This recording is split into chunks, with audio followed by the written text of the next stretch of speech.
ఓం ఓం గురుభ్యో నమః. ఈ కార్యక్రమాన్ని మనం ముందుగా ప్రార్థనతో ప్రారంభిద్దాం. స్వాధ్యాయ మంత్రం.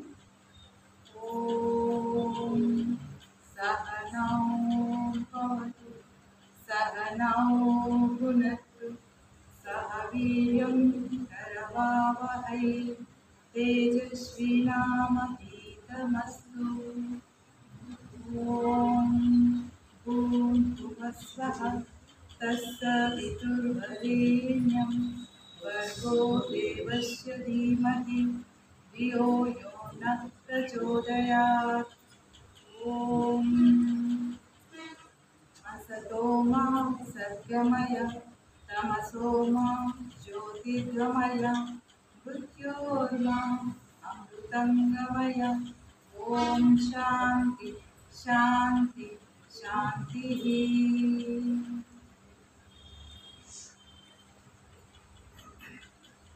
అయితే ఈ యోగా గురించి చెప్పబోయే ముందు అసలు ఇది ఎక్కడ పుట్టింది, ఎలా స్టార్ట్ అయింది అన్నది ఒక చిన్న 3 వాక్యాల్లో చెప్పదలుచుకున్నాను. యోగా అనేది యోగాభ్యాసం యొక్క నియమావళిని మొట్టమొదట చెప్పిన గ్రంథం భగవద్గీత. భగవద్గీతలో కృష్ణుడు అర్జునుడికి ఒక రకమైన సంసిద్ధతలో ఉన్నప్పుడు ఎలా ఒక మనిషి తనని తాను మార్చుకుంటూ ఈ ప్రపంచంలో తనకి అంతిమ స్థానాన్ని పొందాలి. అంతిమ స్థానం ఏ మనిషికైనా ఏంటంటే మోక్షం.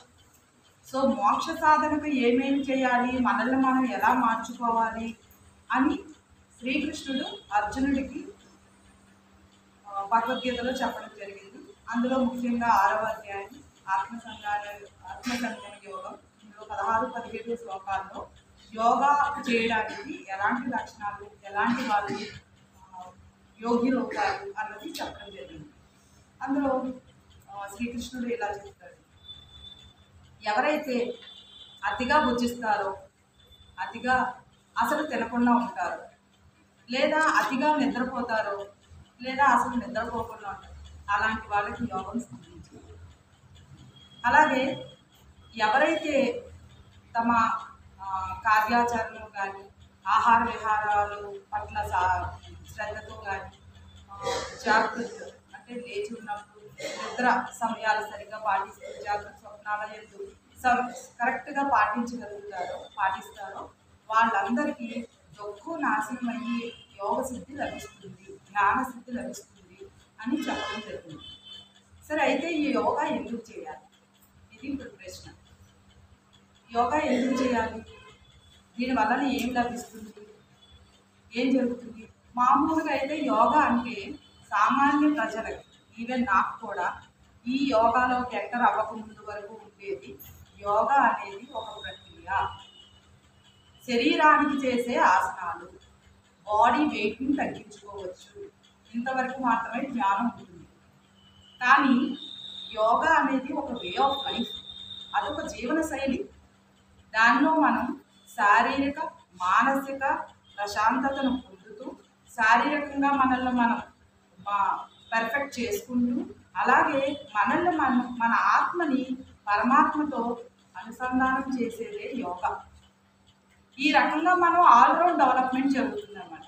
మెంటల్గా, ఫిజికల్గా, ఎమోషనల్గా, సోషల్గా, అలాగే స్పిరిచువల్గా కూడా మనం ఒక వెల్బీయింగ్ పర్సన్గా తయారవడానికి యోగా అన్నది ఉపయోగపడుతుంది.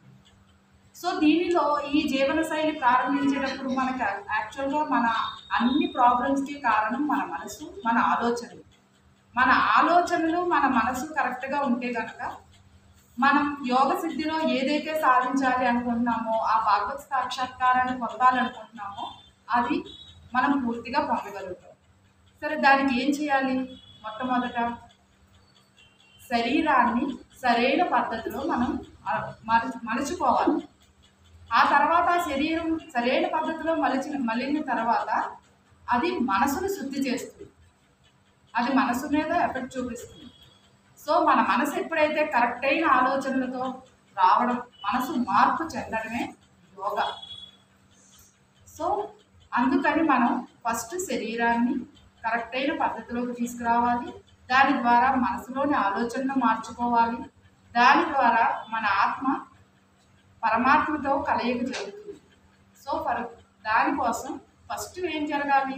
మన శరీరం మనసుతో కలవాలి, మన మనసు బుద్ధితో కలవాలి, మన బుద్ధి ఆత్మతో కలవాలి, మన ఆత్మ పరమాత్మతో కలవాలి. సో ఈ కలయికనే యోగా అంటారు. ఈ యోగా చేయడానికి మన పతంజలి యోగ సూత్రంలో కానీ హఠయోగాలో కానీ 8 అంగాలుగా చెప్పారు. సో దాన్ని అష్టాంగాలు అంటారు. సో వాటిని ఎప్పుడైతే మనం కరెక్ట్గా మన జీవన శైలిలో అలవర్చుకున్నామో, మార్పులు తీసుకొచ్చేమో, మనకి ఆఖరి స్థితి సమాధి స్థితి కలుగుతుంది. అదే భగవత్ సాక్షాత్కారం. సో 8 అంగాలు ఏంటంటే యమ, నియమ, ఆసన, ప్రాణాయామ, ప్రత్యాహార, ధారణ, ధ్యాన, సమాధి. మొదటి 5 కూడా బహిర్గతంగా అంటే మన బాహ్య శరీరాన్ని మార్చుకోవడానికి అవసరమైన వాటిని చూపిస్తుంది. లాస్ట్ 3 ధారణ, ధ్యాన, సమాధి, ఈ 3 కూడా మన అంతరంగంగా మనం ఏ మార్పులు తీసుకురావాలి, ఏం చెయ్యాలి అన్నది చెప్తుందన్నమాట. సో ఫస్ట్ యమములో మళ్ళీ 5 ఉంటాయి. ఈ 5 ఏంటంటే అహింస, సత్య, ఆస్తేయ, బ్రహ్మచర్య, అపరిగ్రహ. సో అహింస, సత్య, ఆస్తేయ, బ్రహ్మచర్య, అపరిగ్రహ, వీటిని మనం అలవర్చుకోవాలి. అలాగే నియమంలో మళ్ళీ 5 ఉంటాయి. ఆ 5 ఏంటంటే శౌచ, సంతోష, తప, స్వాధ్యాయ, ఈశ్వర ప్రాణిధానం. సో ఈ నియమాలు ఎప్పుడైతే మనం అలవర్చుకున్నామో, ఎప్పుడైతే మనం నియమాలను అలవర్చుకొని దాని తర్వాత వచ్చేది ఆసనం అంటే మనం చేసే ప్రక్రియ ఆసనాలు కాదు. పతంజలిలో చెప్పబడింది ఏంటంటే స్థిర సుఖం అపి ఆసనం. మనం స్థిరంగా సుఖంగా అంటే కంఫర్టబుల్గా ఎక్కువసేపు ఎలా కూర్చోంటే మనకి బాగుంటుంది, మనం ధ్యానంలోకి వెళ్ళగలుగుతాము అన్న స్థితిని, స్థిరత్వాన్ని ఏర్పరచుకోవడమే ఆసనం. దాని తర్వాత ప్రత్యాహారం, ప్రాణాయామం అంటే మన శ్వాసని క్రమబద్ధీకరణలో ఉచ్ఛ్వాస నిశ్వాసల్ని కరెక్ట్గా చేసుకోవడం ప్రాణాయామం. మన శ్వాసని క్రమబద్ధీకరించడమే ప్రాణాయామం. నెక్స్ట్ ప్రత్యాహారం అంటే మనకి చాలా ఆలోచనలు వస్తూ ఉంటాయి, పోతూ ఉంటాయి. వాటన్నిటినీ కూడా, ఆ ఇంద్రియాలన్నిటినీ కూడా నిగ్రహించుకుంటూ వాటన్నిటినీ పక్కకు తోస్తూ మనం ఈశ్వర ధ్యానంలోకి వెళ్ళగలగడమే ప్రత్యాహారం. నెక్స్ట్ ధారణ అంటే మన మనసులో మన ఇష్టమైన దేవుణ్ణి తీసుకొచ్చి మన హృదయ పద్మంలో కూర్చోబెట్టుకొని ఆయన్నే స్మరిస్తూ ఉండడం ధారణ. నెక్స్ట్ వచ్చేటప్పటికి ధ్యానం అన్నది ఈశ్వరుడు సర్వం నాకు, అతని ఒక మంత్రంతో కానీ లేదా ఒక రూపంలో కానీ మనం లోపల పెట్టుకున్న ఈశ్వరుడిని, మన దేవుణ్ణి తదేకంగా కొలుస్తూ ఒక మంత్ర రూపంలో కావచ్చు, ఒక శ్లోక రూపంలో కావచ్చు, లేదంటే ఒక భజన రూపంలో కావచ్చు, ఆయన్నే చింతిస్తూ ఆయననే మన చింతనలోకి తీసుకుంటూ చేయడమే ధ్యానం. లాస్ట్ స్థితి వచ్చేటప్పటికి సమాధి స్థితిలో మన ఆత్మ పూర్తిగా కూడా పరమాత్మకు అంకితం అవుతూ ఉంటుందన్నమాట. సో ఇవి అష్ట అంగాలు చెప్పబడ్డాయి. తర్వాత యోగా చేయడానికి అసలు యాక్చువల్గా ఈ ప్రాణాయామం చేయడానికి ముఖ్యంగా మనకి కావలసింది మనం ఏ నియమాలని పాటించాలి, ఎలా కూర్చోవాలి, ఎప్పుడు చెయ్యాలి, ఇలాంటి క్వశ్చన్స్ చాలా ఉంటాయి. సో ఎప్పుడు కూడా ప్రాణాయామం అన్నది ఖాళీ కడుపుతో చేస్తే అత్యంత ఉత్తమం. మార్నింగ్ చేయడం చాలా మంచిది. ఎందుకంటే మార్నింగ్ మనం ఎంటీ స్టమక్తో ఉంటాము, అది కూడా ఇంటికి వెలుపల చేయడం అన్నది చాలా మంచిది. ఒకవేళ అలాంటి పరిస్థితులు లేకపోతే కనుక ఇంట్లోనే కిటికీలు తలుపులు అన్నీ తెరిచి ఉంచి ఖాళీగా ఉండి ప్రశాంతంగా ఒక స్థలాన్ని ఏర్పాటు చేసుకొని ఇంట్లో చేయడం మంచిది. ఇది ఇంకా మనం కూర్చునేటప్పుడు కూడా ప్రాణాయామానికి కూర్చునేటప్పుడు ఒక మ్యాట్ లేదా ఏదైనా దుప్పటి కానీ వేసుకొని విద్యుత్ ప్రవాహం వాహకం లేకుండా చూసుకునేలాగా ఏదో ఒకటి కింద వేసుకొని కూర్చోవడం మంచిది. నెక్స్ట్ ప్రాణాయామాన్ని ఇది డిపెండ్స్ ఎవరు ఎంతసేపు చేయాలి అన్నది వాళ్ళ యొక్క పరిస్థితిని బట్టి వాళ్ళకున్న సమస్యలను బట్టి మనం ఆ టైంని రోజు రోజుకి పొడిగించుకుంటూ వెళ్ళాలి. మొట్టమొదటిలోనే మొత్తం అన్నీ నాకు సిద్ధించాలి అనుకోవడం తప్పు.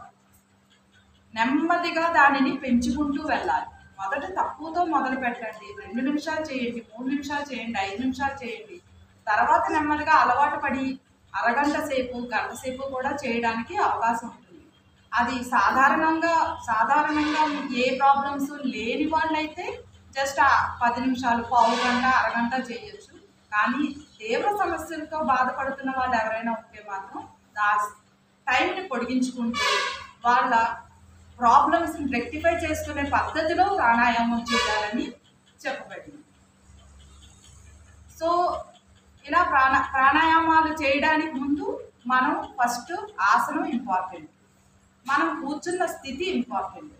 మనం ఏ స్థితిలో అయినా సరే స్థిరము సుఖమపి ఆసనం చెప్తాం. సో దానికి ఏ ఆసనాన్నైనా మీరు తీసుకోవచ్చు, ఏ రకంగా అయినా కూర్చోవచ్చు. పద్మాసనంలో కూర్చోవచ్చు, వజ్రాసనంలో కూర్చోవచ్చు. ఏమీ చేయలేము ఇలాంటి వాటిలో వేటిలోనూ కూర్చోలేము అనుకుంటే చక్కగా కాళ్ళు చాపుకొని దండాసనంలో కూర్చోవచ్చు. సో కాకపోతే ఏంటంటే అస్తమానం జరిగి కదులుతూ ఉండేలా కాకుండా ఒకే ఆసనంలో ఎక్కువసేపు కూర్చోవడానికి మీరు మిమ్మల్ని సంసిద్ధం చేసుకోండి. నెక్స్ట్ వచ్చేటప్పటికి ముద్రలు. సో మన చేతులు మన శరీరం యాక్చువల్గా పంచభూతాలతో తయారు చేయబడింది అని చెప్పబడింది. సో పంచభూతాలు ఏంటంటే సూర్యుడు, భూమి, ఆకాశం, నీరు, గాలి. సో మన 5 వేళ్ళు కూడా ఈ పంచభూతాలని చెప్తాయి. ఇందులో మొదటి బొటన వేలు వచ్చేటప్పటికి, నెక్స్ట్ చూపుడు వేలు. ఈ చూపుడు వేలు అన్నది వాయువు. నెక్స్ట్ మిడిల్ ఫింగర్, ఈ మిడిల్ ఫింగర్ ఆకాశం. నెక్స్ట్ రింగ్ ఫింగర్, ఈ రింగ్ ఫింగర్ అన్నది మనకి భూమి, పృథ్వీని తెలియజేస్తుంది. లాస్ట్ది వరుణుడు, నీరు. సో వీటిని ఈ చేతి వేళ్లను ఒకదానికి ఇంకొకటి జోడించి ఇలా పట్టుకోవడం వలన ఆ ముద్ర వేయబడుతుంది. యాక్చువల్గా ఈ ముద్రలు అన్న మాట మీరు వినే ఉంటారు. భరతనాట్యంలోను, కూచిపూడిలోను ముద్రలు వేస్తారు. కానీ అందులో వేసే ముద్రలో భంగిమను తెలియజేస్తారు, భావ ప్రకటన కోసం వేసేవి. కానీ మనం వేసే ముద్రల యోగాలో ఈ ముద్రలు మనలోని శక్తిని ప్రేరేపించడానికి, మనలో శక్తిని పెంపొందించడానికి, మనలో శక్తి పెరుగుతుంది. ఈ ముద్రలు వేయడం వల్ల ఎనర్జీ వస్తుంది, మన ప్రాబ్లమ్ సాల్వ్ అవుతాయి ఈ ముద్రల వల్ల. సో అందుకని మొట్టమొదట వేసే ముద్ర బొటన వేలిని మన చూపుడు వేలిని కలిపి ఉంచి మిగతా 3 వేళ్ళు ఇలా స్ట్రైట్గా పెడతారు. దీనిని ధ్యాన ముద్ర అంటారు. ధ్యాన ముద్రలో ఎక్కువసేపు కూర్చోవడం ఎక్కువసేపు సాధారణంగా అందరూ వేసేది ధ్యాన ముద్ర. దీనివల్ల మన స్ట్రెస్ రిలీజ్ అవుతుంది, మనలో కామ్నెస్, ప్లెజెంట్ ఫీలింగ్ కలుగుతుంది. అలాగే మనలో ఉన్న ఆలోచనలు క్రమబద్ధీకరణలోకి వస్తాయి అన్నమాట. అవి మన ఆలోచనలు వేరే వైపు వెళ్ళిపోకుండా కరెక్ట్ అయిన దిశలోకి వచ్చే ముద్ర ఇది ధ్యాన ముద్ర. నెక్స్ట్ వచ్చేటప్పటికి మిడిల్ ఫింగర్ని మిడిల్ ఫింగర్ మనకి ఆకాశాన్ని చూపిస్తుంది కాబట్టి ఈ ఫింగర్ని బొటన వేలిని రెండింటిని కలిపి వేసి ఈ ముద్రలో కూర్చుంటే దీన్ని శూన్య ముద్ర అంటారు. ఈ ముద్ర వేయడం వల్ల మన కర్ణానికి సంబంధించిన, అంటే మన చెవికి సంబంధించిన ప్రాబ్లమ్స్ అన్నీ కూడా తగ్గుతాయి. నెక్స్ట్ వచ్చే ముద్ర పృథ్వీ ముద్ర. పృథ్వీ ముద్రలో ఈ రింగ్ ఫింగర్ని ఈ రెండింటిని కలిపి మిగతా 3 వేళ్ళు ఇలా స్ట్రైట్గా పెట్టాలి. ఇలా పృథ్వీ ముద్ర వేయడం వలన మనకు మూత్ర అవయవాలకు సంబంధించిన ప్రాబ్లమ్స్ అన్నీ కూడా తగ్గుతాయి. అలాగే కిడ్నీ ప్రాబ్లమ్స్ తగ్గుతాయి. నెక్స్ట్ వచ్చేటప్పటికి వరుణ ముద్ర. లాస్ట్ ముద్ర ఈ వరుణ ముద్ర వచ్చేటప్పటికి మనకు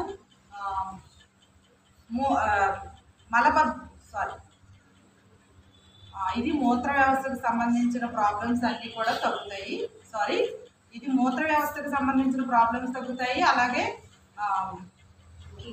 కిడ్నీ ప్రాబ్లమ్స్ కూడా తగ్గడానికి ఉపకరిస్తుంది. నెక్స్ట్ శక్తి ముద్ర. ఈ రెండు మిడిల్ ఫింగర్ని లాస్ట్ ఫింగర్ని ఈ రెండింటిని కలిపి పట్టుకోవడం వలన ఇది శక్తి ముద్ర. మనలో ప్రాణశక్తిని పంపిస్తుంది. ఈ శక్తి ముద్ర మనలో ఎనర్జీని తీసుకొస్తుంది. అలాగే మనం నీరసంగా కానీ రోగాలతో కానీ పీడితులమై ఉన్నామనుకోండి, మనం చేయలేకపోతున్నాము ఏమి అని ఉన్న టైంలో ఈ శక్తి ముద్ర వేస్తుంటే మన రోగాలకి నివారిస్తుంది. అలాగే మనలో శక్తి కూడా వస్తుంది. నెక్స్ట్ వచ్చేటప్పటికి అపాన ముద్ర. ఈ రెండు ఫింగర్స్ని ఇలా పట్టుకొని పెట్టాలి. మిడిల్ ఫింగర్ అండ్ రింగ్ ఫింగర్ని పట్టుకొని పెడితే ఇది అపాన ముద్ర అంటారు. ఈ అపాన ముద్ర మలబద్ధక సమస్యలను తీరుస్తుంది. అలాగే లివర్ని కూడా సరిచేస్తుంది. సో ఇది అపాన ముద్ర. అలాగే మన బరువు తగ్గడానికి కూడా ఈ ముద్ర చాలా ఉపయోగపడుతుంది. ఇక్కడ వచ్చేటప్పటికి ఇందాక చెప్పడం మర్చిపోయాను, పృథ్వీ ముద్ర వేసాం కదా. పృథ్వీ ముద్ర యొక్క ఉపయోగం ఏంటంటే బరువు తక్కువగా ఉన్న వాళ్ళు బరువు పెరగడానికి, బరువు ఎక్కువగా ఉన్న వాళ్ళు బరువు తగ్గడానికి ఉపయోగపడుతుంది. ఇందులో అంటే ఇది యోగ సమత్వ ముచ్యతే అంటారు. అంటే అర్థం ఏంటంటే యోగా సమస్థితిని తెలియజేస్తుంది, సమానంగా చేస్తుంది అనమాట మనల్ని. ఎక్కువగాను కాకుండా తక్కువగాను కాకుండా. సో ఈ పృథ్వీ ముద్ర వల్ల తక్కువ బరువు ఉన్న వాళ్ళు ఎక్కువ పెరగడం, ఎక్కువ బరువు ఉన్న వాళ్ళు తగ్గడం కూడా జరుగుతుంది. నెక్స్ట్ వచ్చేటప్పటికి శూన్య ముద్ర. వాయుముద్ర. ఈ వాయుముద్రని మన ఫింగర్ని తీసుకొచ్చి చివరి వరకు ఫస్ట్ ఫింగర్ని అంటే చూపుడు వేలుని మొదల వరకు మడిచి ఈ బొటన వేలుని దాని మీద పెట్టి ఇలా ఉంచితే ఇది వాయుముద్ర అంటారు. ఇది మన నొప్పుల్ని నివారిస్తుంది. వాత రోగ సంబంధమైన నొప్పులు ఏమైనా వస్తే వాటిని తగ్గించడానికి ఈ వాయుముద్ర ఉపయోగపడుతుంది. కీళ్ళ నొప్పులు, జాయింట్ పెయిన్స్ కానీ, లేదంటే మజిల్ పెయిన్స్ కానీ, ఏమైనా నొప్పులు ఉంటే బ్యాక్ పెయిన్స్ కానీ, వాటన్నిటికీ కూడా వాయుముద్రలో కూర్చోండి. ఇప్పుడు ముద్రలు అయ్యింది. నెక్స్ట్ వచ్చేటప్పటికి మనం ప్రాణాయామం ఎలా చేయాలి? కళ్ళు మూసుకొని చేయాలి. ప్రాణాయామం ఎప్పుడు కూడా కళ్ళు మూసుకొని స్థిరమైన ఆసనంలో కూర్చొని మన రోగానికి సంబంధించిన, మన ప్రాబ్లమ్స్ సంబంధించిన ముద్ర వేసుకొని మన మనసుని, మన శరీరాన్ని ఒకే స్థితిలో ఉంచి ఒక దగ్గరే మన తీసుకొచ్చి పెట్టి ధ్యానం చేస్తున్నట్టుగా చేస్తూ ప్రాణాయామాన్ని చేయాలి. మొదటిది చాలా కష్టంగా ఉంటుంది. రాను రాను అలవాటు పడిపోయిన తర్వాత మీరు ఎక్కువసేపు చేయగలిగే అవకాశం ఉంటుంది. సో ప్రాణాయామాలు మన బాబా రామ్దేవ్జీ అయితే 8 ప్రాణాయామాలు ముఖ్యంగా చేయాలి అని చెప్పారు. అందులో మొదటిది భస్త్రికా ప్రాణాయామం. భస్త్రిక అంటే కమ్మరి కొలువులోని తిత్తి అని చెప్పబడింది. సో మన పూర్వీకులు దీన్ని భస్త్రికను దానితో పోల్చారు. సో భస్త్రికా ప్రాణాయామం చెయ్యాలి అంటే కనుక చేయడానికి ఎలా చేయాలి అన్నది మొదట చెప్తాను, దాని తర్వాత ఉపయోగాలు తెలుస్తుంది. సో భస్త్రికా ప్రాణాయామం చేయడానికి స్థిరమైన ఆసనంలో కూర్చొని మన ఛాతీలోకి గాలిని పీల్చుకోవాలి. ముందుగా అసలు మనం మామూలుగా తీసుకునే గాలి ఎంత, ఉచ్ఛ్వాస నిశ్వాసంలో మనం తీసుకునే గాలి ఎంత ఉందన్నది ఫస్ట్ తెలుసుకోవాలి. ఎందుకంటే మనం నార్మల్గా బ్రీతింగ్ చేసేటప్పుడు ఇన్హేల్ ఎగ్జలేషన్లో మనం తీసుకునే గాలి 1 సెకండ్ పీలిస్తే 3 సెకండ్లు విడిచిపెడతాం. సో అలా 4 సెకండ్లు తీసుకుంటాం. ఈ 4 సెకండ్ని కౌంట్ చేసుకుంటే 1 నిమిషానికి మనం తీసుకునేది మహా అయితే ఎంత ఉంటుంది? 4 సెకండ్లకి తీసుకుంటే 15 శ్వాసలు మాత్రమే తీసుకోగలుగుతాం 1 నిమిషానికి. సో 15 శ్వాసలు తీసుకున్నప్పుడు ఎన్ని మిల్లీలీటర్ ఆక్సిజన్ వెళ్తుంది, ఎంత గాలి మనం పీల్చుకుంటామో 1 అర లీటర్ నుంచి ఒక 600 మిల్లీగ్రాముల వరకు మిల్లీలీటర్ వరకు మనం గాలిని మనం పీల్చుకుంటాం, శ్వాస తీసుకుంటాం. గాలిని పీల్చుకున్నప్పుడు అందులో ఎంత శాతం ఆక్సిజన్ ఉంటుంది? అందులో 150 గ్రాములు ఊపిరితిత్తుల్లోకి వెళ్ళిపోతుంది. మిగతా 400 గ్రాములు 400 మిల్లీగ్రాములు ఉంటుంది. ఆ 400 లీటర్ల గాలిలో మనం తీసుకున్నప్పుడు 21% మాత్రమే ఆక్సిజన్ మన బాడీలోకి చేరుతుంది. అది మిగతా కణజాలాల ద్వారా మిగతా అవయవాలన్నిటికీ సరఫరా చేయడం జరుగుతుంది. సో ఇది రాను రాను ఏమవుతుందంటే మన శ్వాసలు తగ్గిపోతూ ఉంటాయి, ఆక్సిజన్ శాతం తగ్గిపోతూ ఉంటుంది. ఆ తగ్గిపోయింది ఏమవుతుందంటే ఆ కణజాలాలకు సరిగ్గా సరఫరా అవ్వక ఆ అవయవాల్లో ఉన్న కణాలు చనిపోవడం జరుగుతుంది. ఓకే, అలా చనిపోయినప్పుడు జరిగినప్పుడు ఆ అవయవాల్లో ఒక ప్రాబ్లం అరైజ్ అవుతుంది అనమాట. అదే మనకి డిసీజ్. ఏ అవయవంలో అయితే కణాలు చనిపోయాయో అక్కడ మనకి ప్రాబ్లం అరైజ్ అవుతుంది అనమాట. సో అందుకని మనం ఏం చేస్తామంటే ఈ ప్రాణాయామంలో ఫోర్స్ఫుల్గా తెలుసుకుంటూ కాన్షియస్నెస్తో మనం ఎక్కువ గాలిని కావాలని పీల్చుకుంటూ ఉంటాం అన్నమాట. నార్మల్గా పీల్చేదానికి 5 రెట్ల నుంచి 10 రెట్లు ఎక్కువ పీల్చుకుంటూ ఉంటాం. సో అందుకని ప్రాణాయామం చేయాలి. మన ఆరోగ్యాన్ని, కణాలన్నింటినీ కూడా ఉత్తేజితం చేయడానికి, సరైన రక్త సరఫరా జరగడానికి, అక్కడ ఏ ప్రాబ్లమ్ లేకుండా ఆ ఆర్గాన్స్ అన్నీ కూడా కరెక్ట్గా పనిచేయడానికి మన ఎరుకతో అంటే మన కాన్షియస్నెస్తో కావాలని ఫోర్స్ఫుల్గా ప్రాణాయామ ద్వారా గాలిని ఎక్కువగా లోపలికి పంపిస్తాం. సో దట్ ఆక్సిజన్ ఎక్కువగా వెళ్తుంది అనమాట. సో ఆక్సిజన్ ఎక్కువగా వెళ్తే రక్త సరఫరా ఎక్కువగా జరుగుతుంది. సో అక్కడ కొత్త కణాలు పుట్టడం, పాత కణాలు లేకపోయినా కొత్త కణాలు పుట్టడం, అక్కడ ఆరోగ్యం బాగుపడడం జరుగుతుంది అన్నమాట. అది సో ఈ భస్త్రికా ప్రాణాయామానికి వచ్చేటప్పటికి మనం ఎక్కువగా ఫోర్స్గా తీసుకుంటాం, ఫోర్స్గా వదిలిపెడతాం సాధారణ వ్యక్తులు. అదే ఎవరికైనా ప్రాబ్లం ఉంది, ఊపిరితిత్తుల ప్రాబ్లం ఉంది లేదా ఆస్తమా ప్రాబ్లం ఉందన్న వాళ్ళు నెమ్మదిగా చేస్తారు. సాధారణంగా చేసేది 5 నిమిషాలు ఈ భస్త్రికా ప్రాణాయామం. ఎంతసేపు అయితే మనం గాలి పీల్చుకుంటున్నామో అంతసేపు గాలి వదలాలి. 3 సెకండ్లు మీరు గాలి పీల్చుకుంటే 3 సెకండ్లు విడిచిపెట్టాలన్నమాట. అది కూడా ఫోర్స్గా తీసుకోవడం, ఫోర్స్గా వదిలిపెట్టడం సాధారణ వాళ్ళు. అదే ఎవరికైనా ప్రాబ్లం ఉంది అనుకున్న వాళ్ళు, హార్ట్ ప్రాబ్లం కానీ ఆస్తమా ప్రాబ్లం కానీ ఉన్న వాళ్ళు ఏం చేస్తారు, నెమ్మదిగా చేయండి ఇదే ప్రాణాయామం, కానీ 10 నిమిషాల వరకు చేయండి. సో ఈ భస్త్రికా ప్రాణాయామం వలన చాలా ఉపయోగాలు. ఒకటి, మన హార్ట్ డిసీజెస్, మన హార్ట్ ప్రాబ్లమ్స్ అన్నీ కూడా తగ్గుతాయి, మన లంగ్స్ ఎక్స్పాండ్ అవుతాయి. ఈ గాలిని ఎప్పుడైతే మీరు 3 నిమిషాల గాలిని పీల్చుకున్నారో మన ఛాతీ అంతా కూడా విస్తరించబడుతుంది. ఎటుపక్కల, ముందుకి, పక్కలకి, అలాగే వెనక్కి కూడా. సో ఎప్పుడైతే ఈ ఛాతీ ఎక్స్పాండ్ అయ్యిందో మీరు ఎక్కువ గాలిని తీసుకునే అవకాశం ఉంటుందన్నమాట. సో ఆ గాలి అందులోకి నిండి మనం ఎక్కువ లీటర్ల ఆక్సిజన్ని మన లోపలికి సరఫరా చేయగలుగుతాం. సో అందుకని మనం చేసేటప్పుడు ప్రాణాయామాన్ని ఇది దృష్టిలో పెట్టుకోవాలి. నేను ఎక్కువ గాలి తీసుకోవాలి. సో ఎంత వీలయ్యి మీ కెపాసిటీని బట్టి, ఇది అందరికీ ఒకలాగే ఉండదు. ఎవరికైతే ఎంత కెపాసిటీ ఉందో అంత గాలి తీసుకోవడానికి, అంత గాలిని అంతేసేపు వదిలిపెట్టడానికి చూడాలి. సో ఎలా చేస్తాము అన్నది ఒకసారి చూద్దాం. గాలిని ఫస్ట్ బాగా తీసుకోవాలి.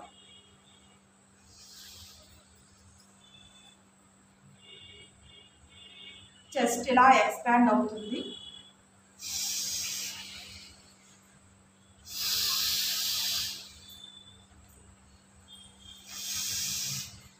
ఇలా గాలి తీసుకొని మన ఛాతీని ఎక్స్పాండ్ చేస్తూ ఇంకా దాన్ని పెంచుకుంటూ వెళ్ళాలి, టైం పెంచుకుంటూ వెళ్ళాలి. అలాగే బాగా ఇది ఒక రకంగా లంగ్ కెపాసిటీని పెంచుతుంది కాబట్టి దీన్ని స్పీడ్గా చేస్తే ఇంకా మంచిది, ఆరోగ్యవంతులు.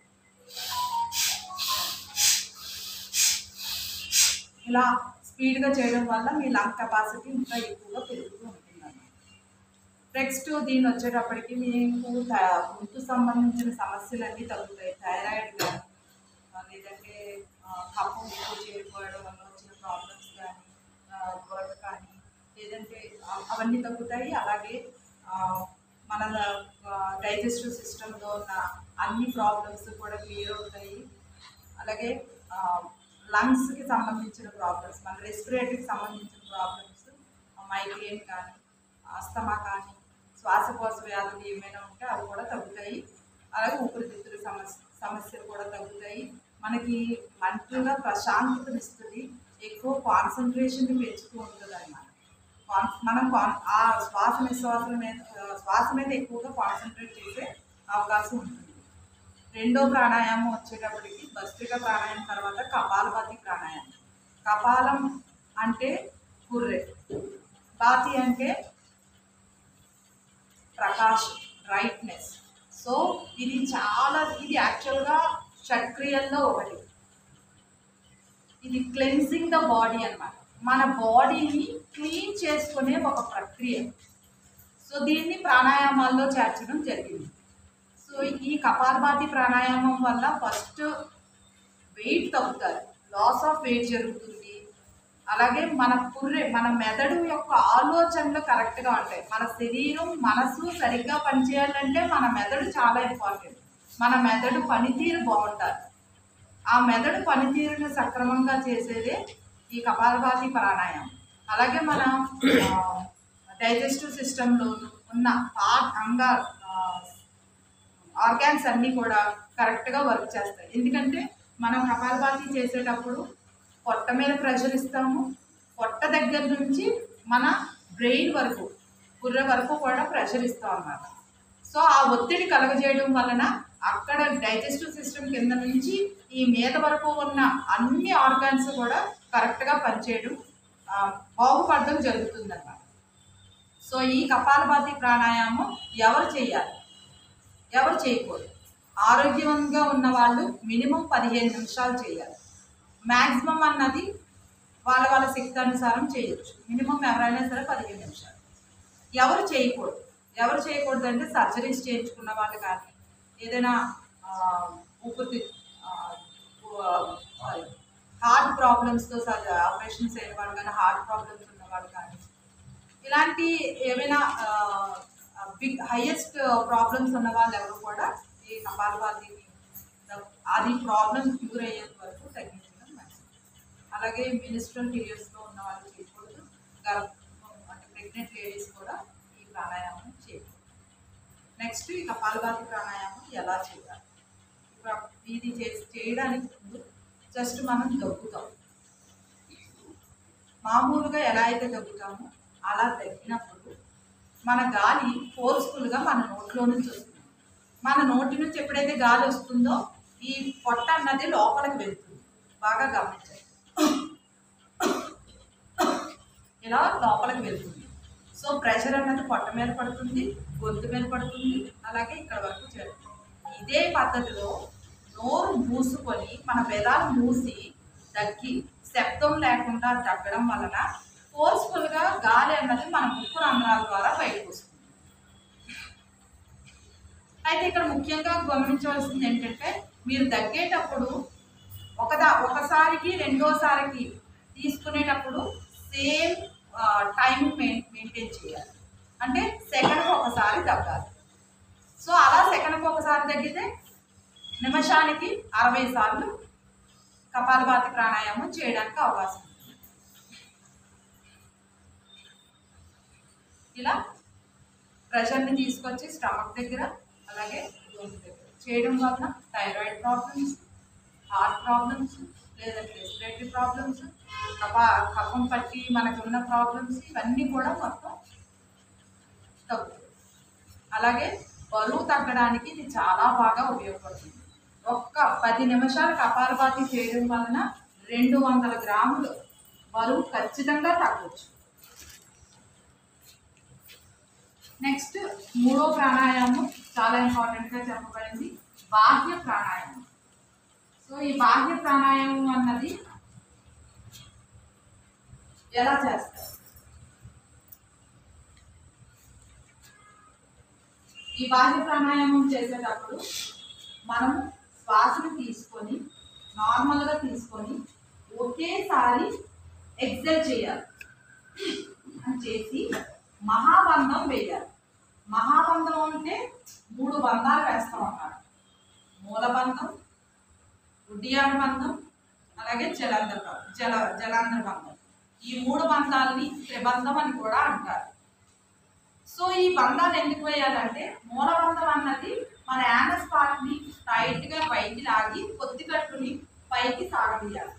చేయడం వలన కుండలిని శక్తి అక్కడ జాగృతమయ్యి పైకి చేరుతుంది. అలాగే అక్కడ మనకి ఎక్స్క్రేటరీ రీప్రొడక్టివ్ ప్లేస్లో ఉన్న అన్ని ఆర్గాన్స్ కూడా కరెక్ట్గా వర్క్ చేయడం, సరైన పద్ధతిలో వర్క్ చేయడం, అవి బాగుపడడం జరుగుతుంది. అలాగే నెక్స్ట్ ఉడ్డియాన బంధం, మన పొట్టకి మీదన వేసేది. ఈ పొట్టని పైకి సాగతీస్తూ పైకి లాగి మన ఊపిరితిత్తుల వరకు దాన్ని పైకి నొక్కి పెట్టాలి. ఇలా నొక్కి పెట్టి వేసే బంధం ఉడ్డియాన బంధం. సో ఇక్కడ ఉన్న ప్రతి ఆర్గాన్ అంటే ప్యాంక్రియాస్, లివర్, మన డైజెస్టివ్ ఆర్గాన్స్ అన్నీ కూడా బాగా వర్క్ చేయడం మొదలు పెడతాయి. నెక్స్ట్ జలాంధ్ర బంధం, మన చిన్ తీసుకొచ్చి మన గొంతుకి నొక్కి పెట్టి పెడతాం. ఇలా నొక్కి పెట్టి పెట్టడం వలన ఇక్కడ ఉన్న థైరాయిడ్ సమస్యలు కానీ, గొంతు సంబంధిత సమస్యలు కానీ, గరగరలు కానీ, ఇలాంటివి ఏవైనా సరే గొంతు సంబంధించిన సమస్యలన్నీ కూడా సరి అవ్వడం జరుగుతుంది. సో బాహ్య ప్రాణాయామం చేసేటప్పుడు మొదట గాలిని నార్మల్గా తీసుకొని ఒక్కసారిగా ఫోర్స్ఫుల్గా వదిలిపెట్టి మూలాధార బంధం, ఉడ్డియాన బంధం, జలాంధ్ర బంధం త్రిబంధాన్ని వేసి ఎంతసేపు మీరు శ్వాస తీసుకోకుండా ఉండగలరో అంతవరకు అలా ఉంచాలి. ఎంతసేపు శ్వాస తీసుకోలేను అన్న పరిస్థితికి వచ్చినప్పుడు నార్మల్గా పైకి తలెత్తి గాలిని ముక్కు ద్వారా వదిలిపెట్టాలి. సో ఇది చేయడం వలన ఇవన్నీ, ఇదే కాకుండా పీసీఓడి సమస్యలు ఉన్న వాళ్ళకి అవి తగ్గుతాయి. అలాగే సంతాన సమస్యలు ఉన్న వాళ్ళకి కూడా మంచిది. ఈ ప్రాణాయామం చేయడం వలన వాళ్ళకి ఆ ప్రాబ్లమ్స్ అన్నీ కూడా తగ్గుతాయి. నెక్స్ట్ ప్రాణాయామం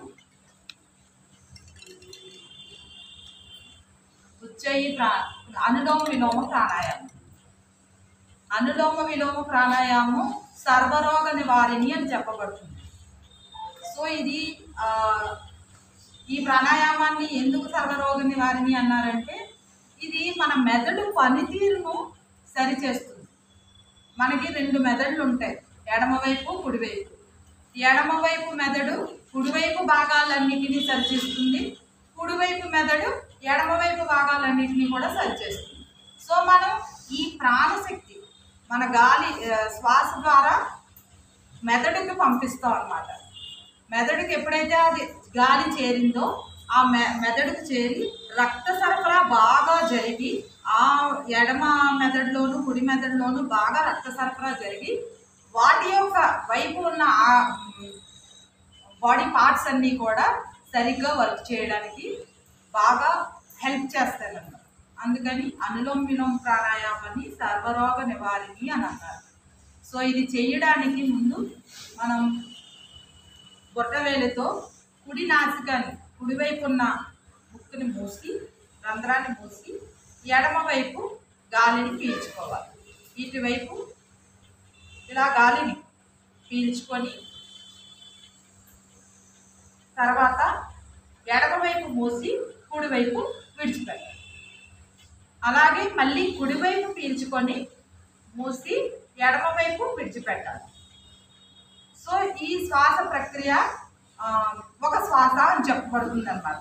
కుడివైపు తీసుకొని ఎడమవైపు వదలటం, అలాగే మళ్ళీ ఎడమవైపు పీల్చుకొని కుడివైపు వదలడాన్ని ఒక సైకిల్, ఒక శ్వాస ప్రక్రియ అని చెప్పబడుతుంది. సో అది ఒకటి లెక్క అన్నమాట. సో ఈ అనులోమ విలోమ ప్రాణాయామం ఎక్కడైనా చేయొచ్చు, ఎప్పుడైనా చేయొచ్చు. కానీ భోజనానికి ప్రాణాయామాలు అన్నీ కూడా భోజనం చేసిన 4 గంటల వరకు కూడా చేయకపోవడం మంచిది. 4 గంటల తర్వాత ఎవరైనా సరే చేయొచ్చు, కుర్చీలో కూర్చొని చేయొచ్చు, మీరు జర్నీ చేస్తూ చేయొచ్చు, ఎప్పుడైనా చేయొచ్చు. సో ఇది మన యొక్క ఉన్న ప్రాబ్లంని బట్టి అది ఎంతసేపు చేసుకుంటే అంత శక్తిని మీరు మీలోకి పంపిస్తారు, అంత ప్రాణశక్తి మీలోకి చేరుతుంది. సో ఈ అనులోమ విలోమ ప్రాణాయామం తర్వాత వచ్చేది 5వ ప్రాణాయామం ఉజ్జయి ప్రాణాయామం. ఈ ఉజ్జయి ప్రాణాయామం ఎక్కువగా థైరాయిడ్ సమస్యలు ఉన్న వాళ్ళకి బాగా ఉపయోగపడుతుంది. సో ఈ ప్రాణాయామంలో మన గొంతు కేర్చడం అనేవాళ్ళం చిన్నప్పుడు. అలా గొంతు వెనక భాగం నుంచి గాలిని తీసుకుంటాం. గాలిని తీసుకొని దానిని జలంధర బంధం వేసి నొక్కి పెట్టాలి. గాలి తీసుకున్న తర్వాత మూలాధార బంధం, జలాంధర బంధం, ఈ 2 బంధాలు వేసి అలా ఉంచి ఎంతసేపు మీరు ఉండగలిగితే అంతసేపు ఉంచిన తర్వాత ఒక్కసారిగా మీరు ఉంచలేని పరిస్థితిలో పైకి తలెత్తి కుడి నాసికాన్ని మూసి ఎడమ వైపు నుంచి గాలిని వదిలిపెట్టాలి. ఈ ఉజ్జయి ప్రాణాయామం మన మూలాధార బంధం వేస్తాక అక్కడ ఉన్న ఆర్గన్స్ అన్ని, ప్రాబ్లమ్స్ అన్నీ కూడా తీరుతాయి. అలాగే థైరాయిడ్, మన గొంతు సంబంధిత వ్యాధులకి చాలా బాగా ఉపయోగపడుతుంది. అలాగే దగ్గు సమస్యలు, జలుబు సమస్యలు తగ్గుతాయి. కఫం చేరిపోయి ఉన్న వాళ్ళు కఫం కూడా తగ్గుతుంది. సో ఇలా ఉజ్జయి ప్రాణాయామం మినిమం 5 సార్లు మామూలు వాళ్ళు చేయొచ్చు, 11 సార్లు వరకు చేయొచ్చు. అలాగే ప్రాబ్లం ఉన్నవాళ్ళు, థైరాయిడ్ సమస్యలు అవి ఉన్న వాళ్ళైతే 21 సార్లు ఖచ్చితంగా చేయడం మంచిది. చేసిన తర్వాత వాళ్ళ ఫలితాన్ని 21 రోజుల్లో సాధించగలుగుతారు. నెక్స్ట్ ఉజ్జయి ప్రాణాయామం తర్వాత వచ్చే ప్రాణాయామం భ్రామరీ ప్రాణాయామం. సో భ్రామరీ ప్రాణాయామం యాక్చువల్గా భ్రమరం అంటేనే తుమ్మిద జుమ్ అని సౌండ్ చేస్తూ ఉంటుంది. అలా చేసే ప్రాణాయామం ఇది మెయిన్గా ఇంపార్టెంట్ దేనికంటే మన mental peace, calmness, Tranquility to the mind and heart. So ఈ ప్రాణాయామాన్ని మనం మనసుని మన జ్ఞానం ఆజ్ఞాచక్రం మీద పెట్టుకొని అక్కడే కాన్సన్ట్రేట్ చేస్తూ చేయడానికి చాలా బాగా ఉపయోగపడుతుంది. సో ఈ భ్రమరీ ప్రాణాయామం చేయడానికి ముందుగా మన 5 ఫింగర్స్ని తీసుకొని ఇక్కడ ట్రాకస్ అని నర్వ్ ఉంటుంది. సో యాక్చువల్గా మన ప్రాబ్లమ్స్ అన్నిటికీ మనం వింటూ ఉంటాము, చూస్తూ ఉంటాము. ఈ వినడం, చూడటం వలన మనం చాలా ఆలోచనలు తప్పించుకోలేకపోతాం. సో ఆ ఆలోచనలు తప్పించుకొని మన మనసుని స్థిరత్వానికి తీసుకురావాలంటే వాటిని ముయ్యాలి ముందు. సో అందుకని ఏం చేస్తామంటే ఈ నర్వ్ని, ట్రాకస్ నర్వ్ని బొటన వేలితో మూసి చెవులను మూసేస్తాం. సో ఏమీ వినిపించదు. నెక్స్ట్ అలాగే ఈ 2 ఫస్ట్ ఫింగర్ని తీసుకొచ్చి మన కనుబొమ్మల మీద ఇక్కడ ఆజ్ఞాచక్రాన్ని, జ్ఞానచక్రాన్ని చూపిస్తూ అక్కడ పెడతాం. సో మన కాన్సన్ట్రేషన్ అంతా ఇప్పుడు ఆ చక్రం మీదకి వెళ్తుంది అనమాట. రెండో ఫింగర్ని తీసుకొచ్చి కను రెప్పలకి చివర కను కొలకల మీద ఇలా మూసి ఉంచి పెడతాం. మూడోది వచ్చేటప్పటికి మూడో ఫింగర్ మన 2 మూలల పక్కన ఇలా పెట్టి ఉంచుతాం. లైట్ లాస్ట్ ఫింగర్ చింకి ఇటు పక్కన పెడతాం. సో ఇలా పెట్టి మనం మన గొంతుని అలాగే శ్వాసని రెండింటిని కలిపి భ్రమరం చేసే సౌండ్ లాగా జీ అని చెప్పి ఓంకారాన్ని దానిలో యాడ్ చేసి ఆ ఓం మంత్రం చెప్తూ మనం ప్రాణాయామం చేస్తాం. దీన్ని మామూలుగా 5 సార్లు చేయడం మంచిది. ఎవరైనా సరే రోజులో ఎక్కువ సార్లు చేస్తే చాలా ఇంకా మంచిది, ఎక్కువ ఫలితం దక్కుతుంది. ఫలితం అంటే ఏం లేదు, మన మనసు ప్రశాంతంగా ఉంటుంది, మన ఆలోచనలు క్రమబద్ధీకరణలో ఉంటాయి, మన శ్వాస నిశ్వాసలు మన నిర్దేశంలో ఉంటాయి. సో అందుకని ఈ ప్రాణాయామాన్ని ఎవరు లేనప్పుడు ఇంకా చేస్తే మరీ మంచిది. ఒక రూమ్లో ప్రశాంతంగా కూర్చొని ఒక మూల చక్కగా ఈ ప్రాణాయామం ఎంతసేపు చేస్తే మనకు అంత మన మానసిక ప్రశాంతత కూడా పొందగలదు. నెక్స్ట్ వచ్చేది భ్రమరీ ప్రాణాయామం తర్వాత ఉద్గీత్ అంటే మన ధ్యానంలోకి వెళ్ళడం అన్నమాట. ఇది ఒక రకమైన ధ్యాన ప్రక్రియ.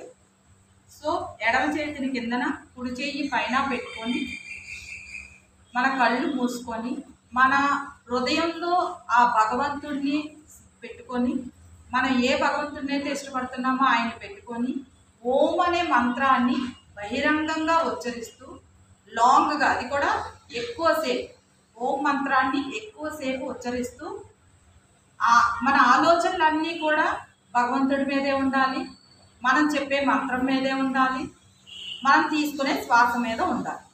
సో దీనిని ఎంతసేపు మీరు చేయగలిగితే అంత ప్రశాంతత, అంత మానసిక శాంతి కలుగుతాయి. లాస్ట్ వచ్చేటప్పటికి ప్రణవం. ప్రణవం అంటే ఆ ఉత్కీర్తి నుంచి చేతులను నార్మల్గా అలాగే ఉంచుకొని జస్ట్ మనం మన మనసులో ఆ భగవంతుడినే ఊహించుకుంటూ ఓం మంత్రాన్ని కూడా మన మనసులోనే చెప్పుకుంటూ లోపల బయటికి శబ్దం చేయకుండా ఆయన మీదే మన దృష్టి ఒక రకమైన దివ్య తేజస్సు కలుగుతుంది అన్న అనుభూతిని మనం కలుగు చేసుకుంటూ ఉండేది. ఒక ఒక కాసేపు మనం మన ఆత్మని ఆయన పరమాత్మతో అనుసంధానం చేస్తున్నాము అన్న భావనని మనలో మనకు తీసుకొస్తూ చేసే ధ్యానం ఈ ప్రణవం. తర్వాత ఇంకొన్ని ప్రాణాయామాలు కూడా చెప్పబడ్డాయి. వాటిలో ముఖ్యంగా కొన్ని సూర్యభేది ప్రాణాయామం, చంద్రభేది ప్రాణాయామం, శీతలి ప్రాణాయామం, శీతకారి ప్రాణాయామం, నాడీ శోధన ప్రాణాయామం గురించి చెప్పాను.